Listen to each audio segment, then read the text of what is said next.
Good evening. My name is Alexander Hagan. I'm the CEO of a small, medium-sized tech company in Silicon Valley, and have previously been a financial journalist and financial analyst.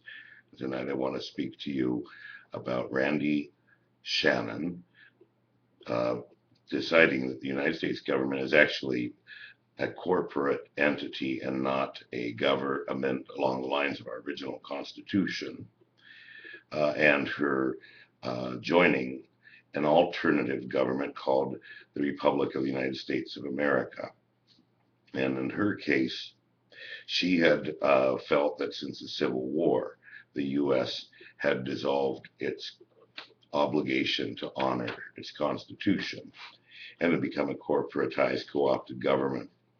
For me, the nail in the coffin was the Patriot Act, not the Civil War. Um, the merits of the Civil War are not my problem right now.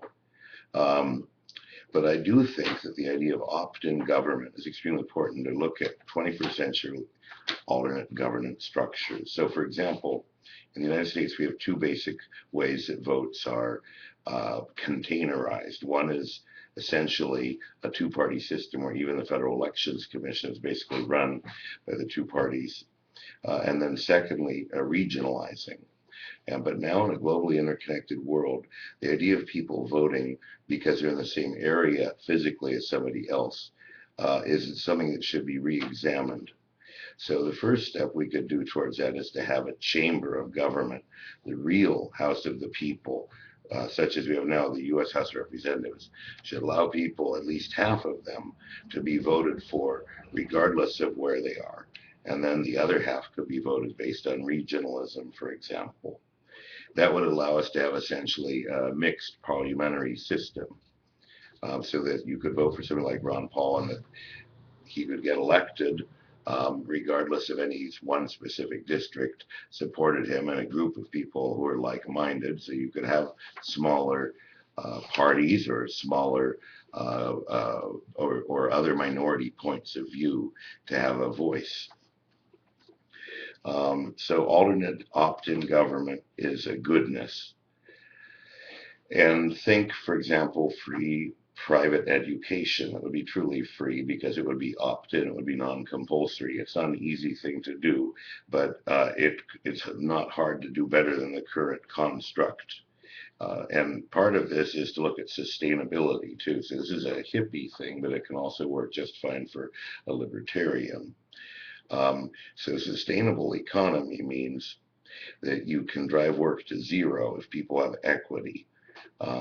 Because if you're the owner of a business, the business becomes highly profitable.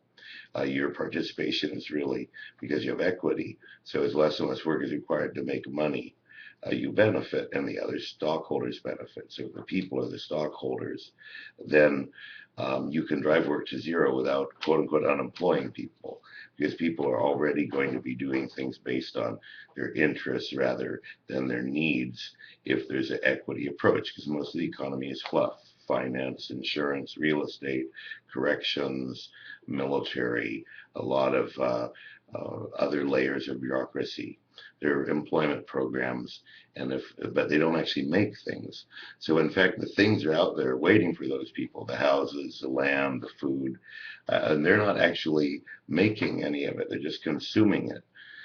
So you could give it to them, and they could all do nothing, because the full employment concept leads to bloat.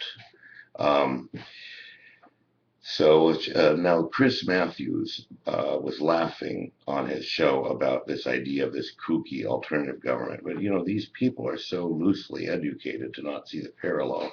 In Britain, a shadow government is formed every time by the party that's out of power. And the idea of any party can form a shadow government to represent the ministerial policy. So you would have your own voice about what you think defense policy should be in your shadow government. Now, in terms of considering the government illegal or something along those lines, of course, that is different. So I personally believe that, as I said, the United States dissolved its social contract with its people with the Patriot Act, because the Patriot Act walked all over the entire Bill of Rights. And so, from my point of view, the Union was dissolved, and I jokingly call the new construct, the new entity which rules the United States, the Correctional Military Corporation of Central North America. So my kudos to Randi Shannon for having the uh, interest and the drive to get this issue out there. And but I don't agree that we should have no regulations, as is part of the libertarian concept. Although I do believe it should be constitutional, I think we should have a constitutional aspect of our Bill of Rights and our Constitution that would limit political donations to 10% of the average American salary, which at the moment might be $3,000 or $4,000. And corporations aren't people, so we don't need corporations talking in our political discourse directly. They have plenty of other means without these political action committees. And I also believe the FCC should still require equal time for all registered candidates. And if somebody, the idea of just Democrat and Republican, though, as Jesse Ventura said, led to this gang, these two gangs that run our countries. And we're not allowed to vote for anybody else. So we need to expose this duopoly for what it is. It's a deeply co-opted system that makes it very hard for people to express their voices as it's constructed today. We have basically boiled down to 5 companies in most industries or less. There's 5 big investment management companies: BlackRock, Fidelity, State Street, um, and then there's a couple others, and there's the 5 networks, which are presently, CBS, ABC, NBC, which are owned by General Electric, by Disney, and by this guy, Sumner Rothstone, um, and Redstone, sorry. He was originally Sumner Rothstein, and he's a principal investor. So there are 5, and then there's CNN, which is owned by Time Warner, and then there's Fox, of course. And so all of them are almost impossible to buy, or for just to be run as news organizations, because they're owned by these giant conglomerates. GE makes drones. Um, we have 5 major defense contractors, and they all own each other. So the people who own these own equal amounts in all of them, sort of like an index fund. But in this case, it's an indexed fund that has completely strangled our economy. It's just unbelievable the amount of financial fraud that's been undertaken, the magnitude of the fraud, what they call hazard. What is it they call moral hazard, when they're committing mass felonies on a scale of hundreds of thousands, playing with a LIBOR interest rate. These people should be doing 20, 100-year prison sentences. Why should a guy rob a liquor store and have to go to prison for 10 years? And these bastards aren't in there for 10,000. And why are they allowed to, why don't they prosecute a single one of these bastards?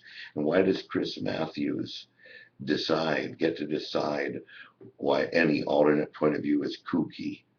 Who is in control of reality anyway? So that's about all I have for you tonight. Thank you. Good night and good luck.